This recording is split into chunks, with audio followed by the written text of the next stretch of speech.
আসসালামু আলাইকুম। এখন দেখবেন সংবাদ শিরোনাম।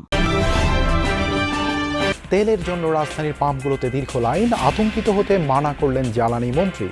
জেট ফুয়েলের দাম বেড়েছে ৮০ ভাগ। ঢাকা ট্রাফিক ব্যবস্থাপনার আধুনিকায়ন ও নতুন বাইপাস নির্মাণের নির্দেশ প্রধানমন্ত্রীর। ঋণের কিস্তি নিয়ে আইএমএফ প্রতিনিধি দলের সাথে বৈঠক। সংবিধান এবং জুলাই আকাঙ্ক্ষার অগ্রাধিকার নিয়ে বিএনপি জামায়াতের পাল্টাপাল্টি। অন্তর্বর্তী সরকারের প্রায় ২ ডজন অধ্যাদেশ সংসদে পাঠানোর সুপারিশ। জিজ্ঞাসাবাদের জন্য দিল্লি নেওয়া হয়েছে হাদি হত্যার প্রধান ২ সন্দেহভাজন ফয়সাল ও আলমগীরকে। দেশে ফিরিয়ে এনে বিচার সরকারের অগ্রাধিকার। এতক্ষণ শুনছিলেন সংবাদ শিরোনাম, এখন দেখবেন বিস্তারিত। জ্বালানি তেলের খোঁজে রাজধানীর এক পাম্প থেকে অন্য পাম্পে ছুটছেন পরিবহন মালিক চালকরা। সকাল থেকে বেশিরভাগ ফিলিং স্টেশনে তেলের জন্য দীর্ঘ লাইন, কিন্তু মিলছে না কাঙ্ক্ষিত জ্বালানি। দুপুরের পর ডিপো থেকে পাম্পে তেল এলেও তা শেষ হয়ে যায় সন্ধ্যার আগে। পাম্প মালিকরা বলছেন ডিপো থেকে তাদেরকে কম তেল দেয়া হচ্ছে। রাজধানীর বিভিন্ন পাম্প ঘুরে দেখা যায় ফিলিং স্টেশন কর্তৃপক্ষ নিজেদের মতো রেশনিং করে তেল দিচ্ছে। 2 ঘন্টা লাইনে দাঁড়িয়েও শেষমেশ জ্বালানি তেল পাননি ব্যবসায়ী হাসান। তার আগেই ফুরিয়ে গেছে এই পাম্পের তেল। এখন অপেক্ষা ডিপো থেকে তেল আসার। এর আগে পাম্পে পাম্পে ঘুরেই শেষ করে ফেলেছেন গাড়ির জ্বালানি। এই পরিমাণ তেল ছিল হবে না। গতকালকে একবার 10 লিটারের মতো তেল নেওয়ার জন্য 10 লিটার তেল নষ্ট হচ্ছে। আবার লাইনে দাঁড়ানো অনেকের বেলায় ঘটেছে এমন। সৌরভ পাম্পে গেছি, খালেক পাম্পে গেছি, এসপিতে গেছি, ওখান থেকে ইউটার্ন নিয়ে আবার এখানে আসছি। 11টা পাম্পে গেছি, গাজীপুর চৌরাস্তা থেকে শুরু করে ব্রিজের শরীরের ওই মাথা মতো সিরিয়াল। তো ওখান থেকে মনে করেন যে গাড়িটা স্টার্ট করতে গেলে 150 গ্রাম করে তেল একবারে জায়গা। সকাল থেকে কেউ কেউ এতটাই বিপাকে যে পরের কয়েকদিন কি করবেন বুঝে উঠতে পারছেন না। আমার গাড়িতে একটু তেলও নেই, যে ধাক্কায় নেব, আমার আর পায়ে সমস্যা। গভর্নমেন্ট বলতেছে যে প্যানিক হওয়ার জন্য না, আমরা প্যানিক না হয়ে সকালে আসছি, কিন্তু দেখেন অবস্থা প্যানিক হওয়ার মতোই তো অবস্থা। যাদের তেল প্রয়োজন তারা তো আসছে, প্লাস যাদের ধরেন আপাতত এখন দরকার নেই তারাও আসতেছে। জ্বালানি তেলের অপেক্ষায় লাইনে যখন শত শত যানবাহন, তখন পাম্প সংশ্লিষ্টরাও অপেক্ষায় কখন ডিপো থেকে আসবে তেলবাহী ট্রাক। 45 থেকে 50 হাজার তেল লাগে, তো সেখানে আমার 18,000 তেল আমার আজকে উঠাইতে পারবো। তো বাদবাকি এটা শেষ হওয়ার পরে বাদবাকি তোমার পাম্প বন্ধই রাখতে হবে। দুপুর 1টার পর ফতুল্লার 4 ডিপো থেকে তেলবাহী ট্রাকগুলো ঢুকতে থাকে রাজধানীর পাম্পে। অবসান ঘটে দীর্ঘ প্রতীক্ষার। সবাই চান ফুল ট্যাঙ্ক তেল, কিন্তু এক এক পাম্পে এক এক রকম রেশনিং। 500 টাকা করে দিতেছে বস। 500 টাকা করে দিতেছেন, এর চেয়ে বেশি দিচ্ছেন না? এর থেকে বেশি দেওয়া হচ্ছে না। ডেইলি তাহলে এইভাবে দিবেন?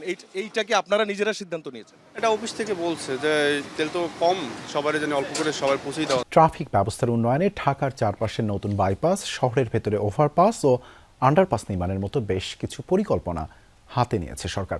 সচিবালয়ে প্রধানমন্ত্রী তারেক রহমানের সভাপতিত্বে ট্রাফিক ব্যবস্থাপনা নিয়ে অনুষ্ঠিত বৈঠকে যত্রতত্র বাস কাউন্টার অপসারণ ও 5টি আন্তজেলা বাস টার্মিনাল শহরের বাইরে স্থানান্তরের সিদ্ধান্ত হয়।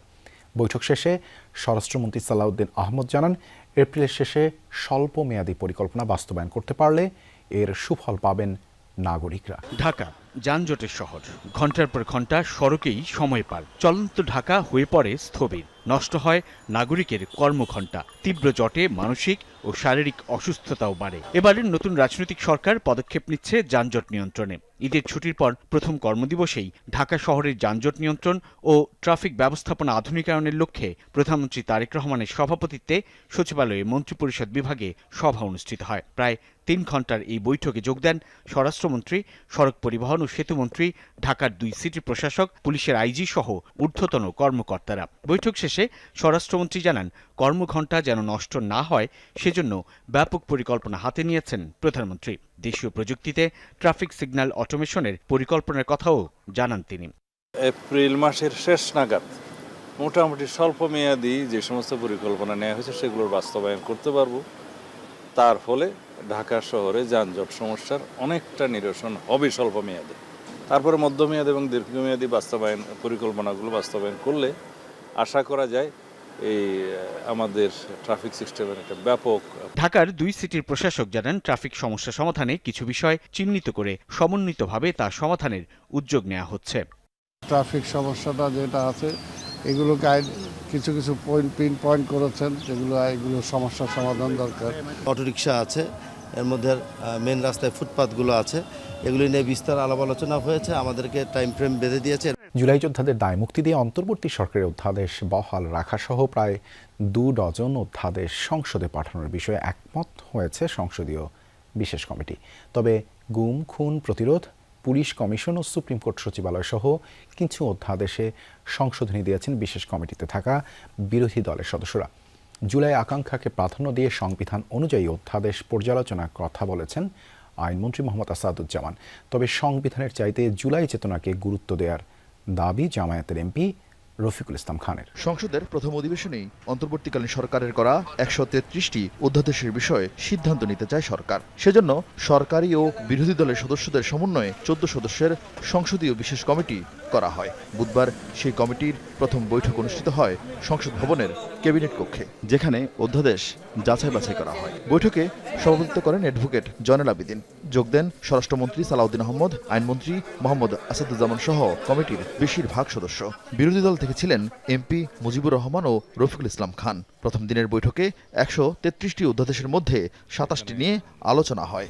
জুলাই যোদ্ধাদের তাদেরকে সেই নামে অভিহিত করা হয়েছে। গণ অভ্যুত্থানে যারা নেতৃত্ব দিয়েছে, অংশগ্রহণ করেছে, সেই বিষয়ে ইনডেমনিটি দেওয়ার একটা বিষয় অধ্যাদেশ আছে। যেমন এইগুলোকে আমরা গ্রহণ করব।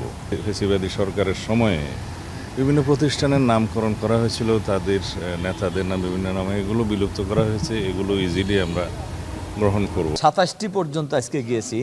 এর মধ্যে 4-5টা নেক্সট মিটিংয়ে আলোচনা হয়, পরবর্তী সময় আলোচনা হবে, আরও সংশোধন কি বলে বিয়োজন সহ। আর বেশিরভাগ বিষয়ে আমরা একমত হয়েছি। অধ্যাদেশের গুরুত্ব বিবেচনায় আরও কয়েকটি বৈঠক করবে সংসদীয় এই বিশেষ কমিটি, যার মধ্যে কিছু অধ্যাদেশ কোনো পরিবর্তন ছাড়াই সংসদে উত্থাপিত হবে, কয়েকটি হবে সংশোধন করে। সংবিধান নাকি জুলাই আকাঙ্ক্ষা আলোচনায় কোন বিষয়ে গুরুত্ব পাচ্ছে কমিটির কাছে? আমরা দুইটাকেই সমন্বয় করে এগিয়ে যেতে চাই। সংবিধান এবং জন আকাঙ্ক্ষা দুইটাকে সমন্বয় করে সংবিধান অবশ্যই সবার থেকে এগিয়ে থাকে। জুলাই আকাঙ্ক্ষাকে সামনে রেখে, এই চেতনাকে সমুন্নত রেখে সংবিধানের পরিবর্তন করার দরকার হলে পরিবর্তন হবে। সংবিধান তো কোনো ওহিও না, কোনো কোরআনও নয়, বরঞ্চ এইটা দেশের প্রয়োজনে, জনগণের প্রয়োজনে পরিবর্তন হতেই পারে। কলকাতায় আটক হাদি হত্যার আসামিদের জিজ্ঞাসাবাদের জন্য এখনও কনসিউলার অ্যাক্সেস পায়নি ঢাকা। পররাষ্ট্র প্রতিমন্ত্রী বলেছেন, তাদের ফিরিয়ে এনে বিচার কার্যকর করা সরকারের অগ্রাধিকার। আর প্রতিবেশী দেশটি থেকে জ্বালানি আনার ব্যাপারেও সবুজ সংকেত মিলেছে বলে দাবি করেন তিনি। ইনকলাব মঞ্চের আহ্বায়ক প্রয়াত ওসমান হাদি হত্যায় সন্দেহভাজন ফয়সাল ও আলমগীরকে গ্রেপ্তারের পর 2 সপ্তাহের রিমান্ডে নিয়েছিল কলকাতা পুলিশ।